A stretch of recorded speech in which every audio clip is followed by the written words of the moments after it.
Hey, everybody, this is Heidi St. John. Welcome to Off the Bench. Yesterday, we were talking about the beautiful blessing that adoption is and what it's like to walk through that process.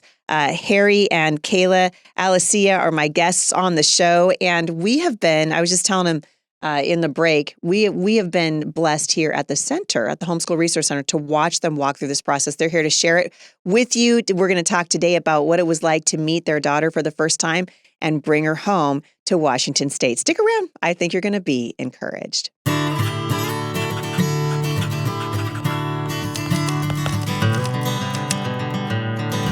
So I'm glad you guys are back today. I hope that you are encouraged and blessed. There's so much conversation happening in the culture right now with regard to abortion. And of course, as a pro-life woman and as a mother of 7 and as a grandmother and as a believer, for goodness sake, as a believer, God is pro-life. You know, Harry said it best yesterday when we were talking about this. God is the author of life. Therefore, God is pro-life. And the reason that we have so much suffering in the world, and I would put abortion in that category, obviously, is because of sin. And we have an opportunity as the church right now to stand in the gap and to bring hope, really, and healing to these birth moms and homes for children that are going to be born now, thank God. You know, this birth mother could have, as they rightly pointed out yesterday, she was in Florida at the time. She could have easily gotten an abortion, and she chose life for her daughter. And Sola's here because of that. So Harry and Kaylah, welcome back. Thank you guys for coming. Thanks for having us. Thank you for having us. I'm glad that you're here. Normally, I see you in a little bit different context because you teach dance here. Yes. At the center, and you've taught Spanish. Yeah, I'm on staff here at the center. So yeah, you're my kids are running around and we're doing all the things normally. Yes, the children of the center. Yes. Like this is like the second home. Yep. And it's been a lot of fun. And Harry's been a huge cheerleader for my campaign too, I have to say. Well, there we go. Pro-life. That's fun. It was really fun. A couple weeks ago, I did a parade in Winlog, and you were gone at a convention, and Harry came with all the kids. All the kiddos. And they walked the parade. It was amazing. Yep. That little girl, boy, she's just rolling with it. I'll tell you what. She's easygoing. She's a sweetheart. Trying to raise some patriots. You are. You are. You're raising patriots. That's right. Well, so we talked yesterday a little bit about coming to, you guys got the call. You flew to Florida to meet this little girl. Her birth mother had already signed off her rights. Mm-hmm. And I'm imagining, because you said, Sola came into the world as a result of a placental abruption, which frankly can be life-threatening for both a mother and for the baby. Yes. So it's a miracle that she survived that part of it. But because of that placental abruption, she didn't have drugs in her system. Yes. Which, wow. Yeah. Who'd ever look at a placental abruption like, wow, that was a gift from God, right? Mm-hmm. Yes. But God used it as he does all things. Mm-hmm. And we talked about the letter that you guys wrote, which, oh my goodness, amazing. Did you keep a copy? I want to know. Oh, yes. I would have a assume, copy of it. Yeah, that you have a copy of that letter. I don't know. It'll go in her baby book for sure. Harry's like, I don't know. Actually, I don't do that stuff. I don't do that stuff, that woman stuff, that well, not scrapbooky woman stuff. It's just like, okay, you do the paperwork and I do the hard work. So I'll do the labor, you do the paper. I love that. So tell us about, walk us through what it was like. So you guys, I'm imagining how you're feeling when you pull into the parking lot at this hospital. We were exhausted. I was exhausted. We were overwhelmed. Because we were up. And you left your kids here. People were watching your kids. Yep. So it was just the two of you. The parents, and we were up the day before at 6 a.m., which we didn't sleep all the way into the day after. And you took a red eye, right? Yeah, we had to buy a ticket immediately. Can I just say, as someone who travels frequently, I hate the red eye. It's the worst. It messes I love it. you up. Why do you love it? Harry, you're like some sort of, I don't know, is it Puerto Rican? I don't know what's going on. Well, for me, is like when we fly to the East Coast, and if I do it at night, if I sleep at least 1 hour, I'm not like jet lag or nothing. Like I will continue to function. And the same as back. Coming back, I will sleep 1 hour in the airplane. I'm up. I don't have no jet lag. It has worked the entire time for me. So I'm like, good. I could sleep, however many, couple of hours on a red eye, but I'm just messed up after that. I hate the red eye. So kudos to you guys for taking the red eye. Yeah. That was amazing. So you get there and now you're walking in the hospital. Tell me what's going on between the two of you. Well, we were immediately met by the adoption agency, which we'd been working with these people, but we didn't know them, hadn't met them in person. From the moment that you decide we want to adopt and then you get in touch with Mustard Seed and now you're working with it, what's the time frame? Well, so after we submitted that letter and the stuff, we waited about 9 days for the birth parents to choose us. So there's some emotions in that week of waiting. And then we got the call from Mustard Seed that they had chosen us. But this sweet birth parent had chosen at the beginning of her pregnancy.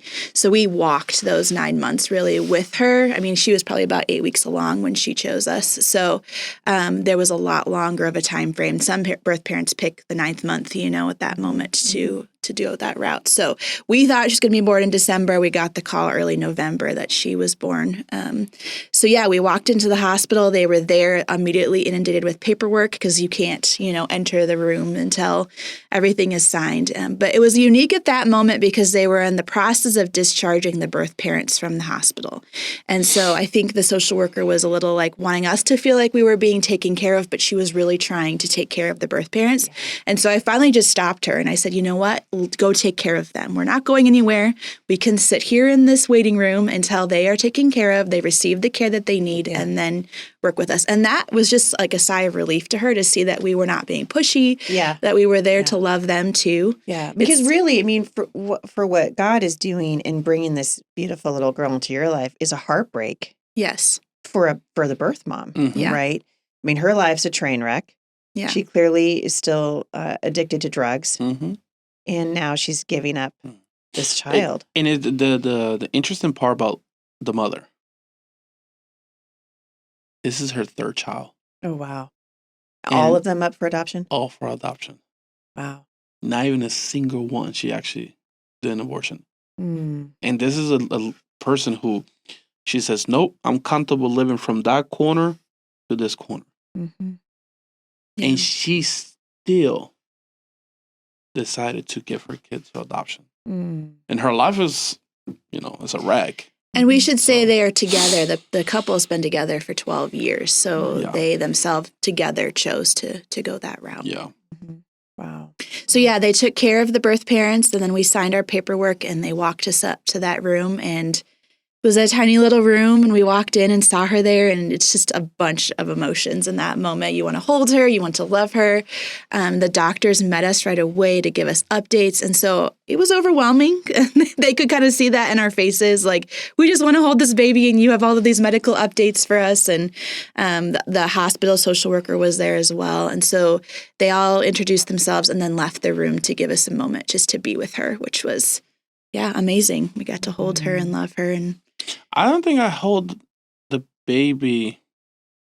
I think I held her for a while. I think I wouldn't say owl. At least I would say 2 weeks later. Well, she was in a little kangaroo pouch for a while because she was so small. Yeah, so. she was really tiny. I mean, even when you guys brought her home, we were all like, "Wow." I feel like the microphone actually weighed more than her. Right. So I was like, you're probably right. Yeah, it was like she was like that big, maybe like less the than a size foot. of your hand. Yeah. So I was like.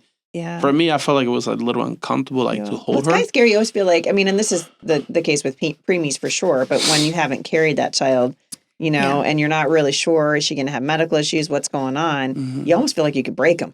Well, and be so careful. I sat there holding her, and if we're being completely honest for a moment, was like, this is not my baby. You know, those thoughts come into your head.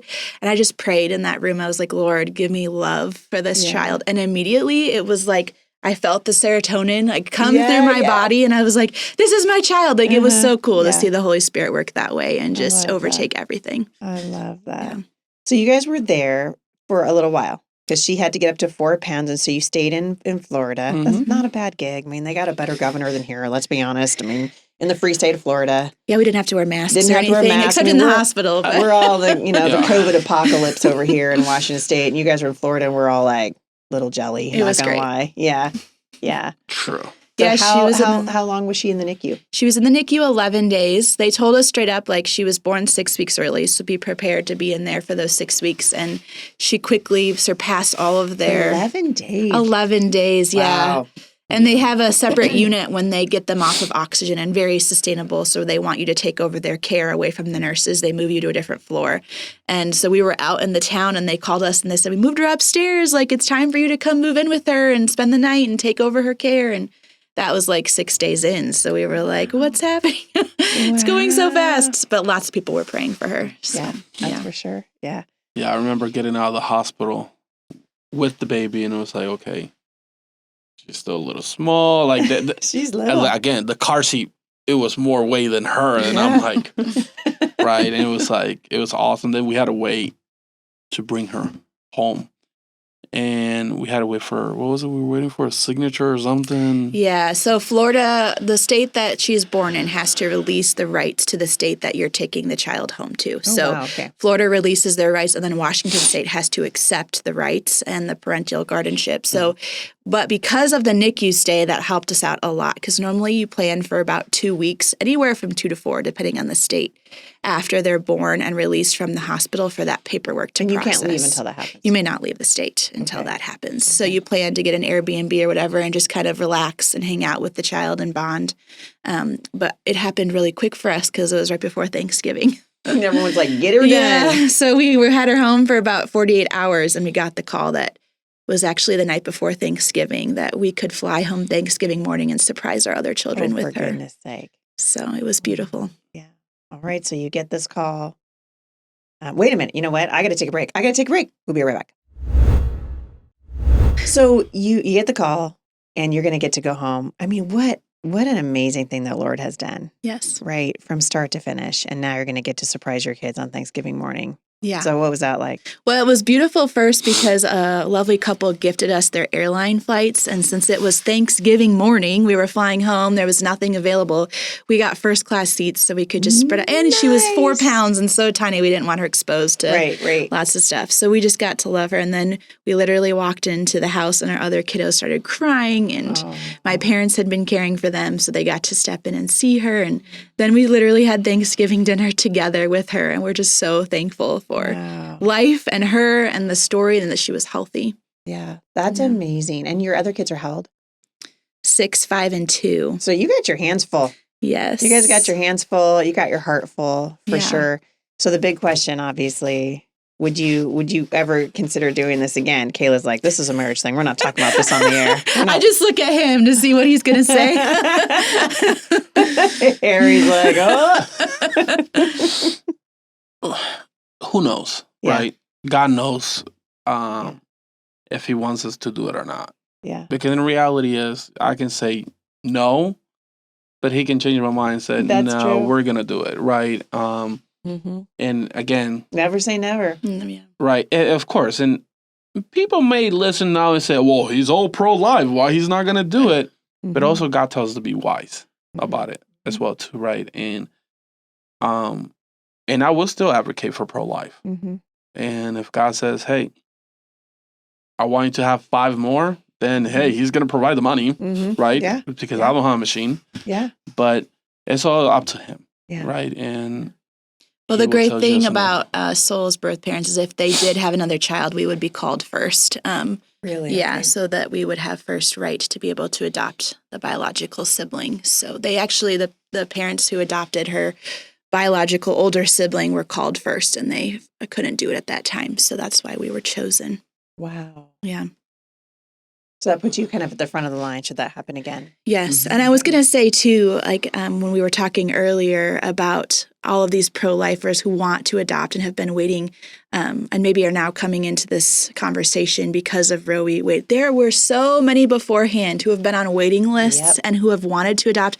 My good friend has been on a waiting list for 18 months for her second baby, and there just are not enough babies to go around. And so there's a lot of Christians and non-Christians who want to be a part of this story and have been before this decision was made and are ready to love babies. Yeah, it's true. And it gives us an amazing opportunity. Yeah. And, you've changed the trajectory of Sola's life. She's going to grow up and she's going to know that God loves her. And that's the most important thing that you'll ever do for her is introduce her to the Savior. Yeah. And be able to demonstrate that, God's in the business of redemption. His story is always a redemption story. And I love that. I think for people who are listening, and I know that, and Harry, you said it well at the very beginning of this thing. The money is always a big deterrent, and it really is a shame because abortion is so cheap or free. Mm-hmm. Murder is cheap, and life is expensive. Mm-hmm. And I was thinking, life has always been expensive. You know, Jesus gave his life; it cost him everything, and life is worth defending and worth sacrificing for. And what you guys have done in the most extraordinary way, really, is what I'm always talking about on the show, which is get off the bench. Hey, how about we quit talking about it? We actually start doing it. And so I'm hoping that there are a lot of people who are listening to this today who are going to go, you know what? I've always been interested in that. I've always wanted to do it. Your kids, when you brought Sola home, they took to her, right? Oh, they were love so her. excited. Someone said to me the other day, well, I just don't know what it would be like, but it's God who knits families together. Absolutely. God's the author of family. And Selah had prayed for her for a year. And so now Selah has this story at 6 years old to say, I prayed to the Lord honestly for a sister, and look how the Lord provided. You know, it's a testament to their faith too. Yeah.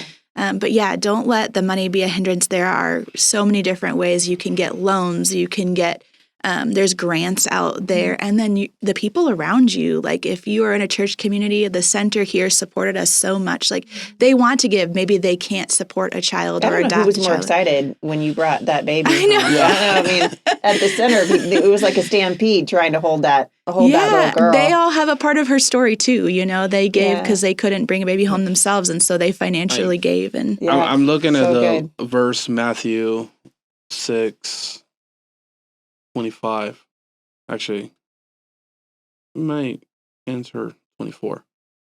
But in Matthew 6:25, right, God tells us, like, we should not worry about day to day, worry day by day life, right? And we should not worry about the drinks, food, or clothes. What we wear. Because life isn't more than just food in your body or clothing, right? And he tells us why we worry about that. And the same as money. Why we worry about money, right? We should be worrying about our neighbor, because God has given us 2 commands, the most beautiful commands that he has ever given us. Love your God with all your heart and soul. Love your neighbor. If you believe in abortion, you don't love yourself because you're willing to kill something that God is telling us love him, right? And again, one of the things I give my testimony a lot to a lot of people. But if you listen to my testimony is really dark. But you see the light in my entire testimony because God was still there. Still by this day, as a human, I sometimes am like, oh, money. But then I'm like, he will provide. Do I want my children to go through that? Absolutely not. But I want them to see and say, oh, Dad chose our life and he's teaching us what God wants him to teach us, which is his way. Yeah. As the same as Sola. I want Sola to grow and say, oh, wow, Dad went through this. But God gave him to me so he can actually say, hey, doesn't matter what you went through. Look what I went through, but you're still alive. Yeah. Because God provided the money for your adoption. God provided you to actually be in our life so you can follow him. Because we're here for him. We're here to do his will.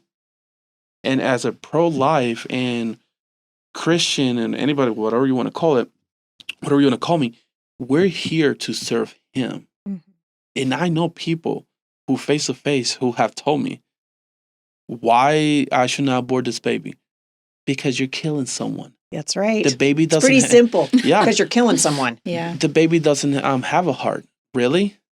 Let's actually put a machine to see. Mm-hmm. Because the moment that you can see that baby, guess what starts doing? Ba-bum, ba-bum, ba-bum. The heart. You may not know what's the sex, but the heart starts beating. God's the one who's creating that. Sin is killing it.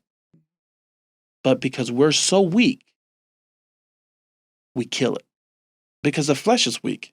And God, Jesus tells us when he was here, he says, as long as you stay in the earth, you're weak. if you decide to love the world, you're weak. Follow me. Not going to say it's easy. Why? Because sin is going to be beating the crap out of you. Because what Satan wants to do, he wants to get us away from God, from Jesus. That's what he wants. That's his job. But we're so blind that we want the easy way out. Simple as that. That's what it is. Well, and it's so interesting because, whenever we choose God's way, it's not always the easy way, but it's always the best way. It's always the best way. And I think this is a great place to close this interview because there was last Christmas I spoke at Rob McCoy's church.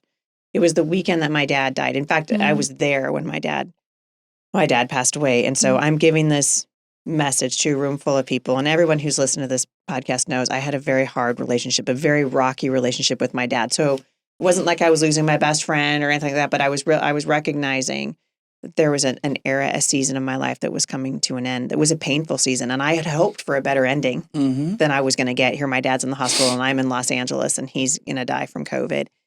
And so many emotions. And the message that the Lord gave me, I'll never forget it because I struggled through the whole thing to give it. But the message was titled, God's ways are not our ways. They're better. They're better. And we would look at Sola's conception and go, well, that's not the best way. But it turned out it was God's way. Yeah. And God's ways are not our ways. They're better. And I think as we, when we have the opportunity to speak life, we should take it. And you guys have done that through your lives and through Sola's adoption. And we're just so happy that you're at the Homeschool Resource Center, for goodness sake, and to see what God's going to do in the years to come. And I think you're going to have a lot of influence over people and babies are going to find homes because you listened and brought Soul home. And I think it's awesome. I think it's awesome. Well, thank you guys so much for coming on. Harry, before we leave today, you have a podcast. I do. We haven't even talked about that. We're talking about pro-life. But yeah. What's the name of your podcast? Talk with God in Prayer. They can actually find me in Spotify, Apple Podcasts, Anchor, and I forgot the other ones. What do you like to talk about? So when you have a podcast and you're chatting it up, what are you talking about? So it's just I talk about basically whatever's happening in the world. Yeah. In the beginning, you will hear my testimony. My last episode that I did, it was actually Be the Light of the World. I love that. Right, and that's what God has called us to be. Well, I'm going to have you come back so that you can share your testimony here at the show. But in the meantime, I would love it for people to find your podcast, Talk with God in Prayer. Yep. And I'll link back to it. All right. And we're on Facebook too. And you guys are on Facebook too. So this is awesome. And you have pictures of your family up there. I'm wondering, do you do at your podcast platform? I do not. On Facebook? I do not have pictures of my family. You got to fix that. You got to fix that. I do not. And the reason people need to see your face, Harry, too. By the way, it's true. They don't really know what they're. I try not to when it goes with the podcast. Try not to put my family in it. Yeah. I don't know why. Something weird. About it. But you'll walk in a political parade with your family. Oh, yeah. I'm just throwing that out there. I know. I'm actually, Harry, just giving you a totally hard time. I hope everybody gets to see a picture of your beautiful family because really it's gorgeous. And I'm just so happy that you guys are here. We'll come back. Harry, come back and let's talk about your testimony here because I love to do that. It encourages people. Nobody's encouraged by life of perfection. What's encouraging is to see people who have come through difficult things, whether it's difficulty. Life is hard, but God is good. Yeah, Amen. And always. I think that's the message. Thank you guys for coming on. It's been a blessing to have you here. Thanks, Heidi. You guys, for more information about this beautiful family and Harry's podcast, go to HeidiSt.com/podcast and check out the show notes. You guys have a great day. I will see you back here again at the intersection of faith and culture.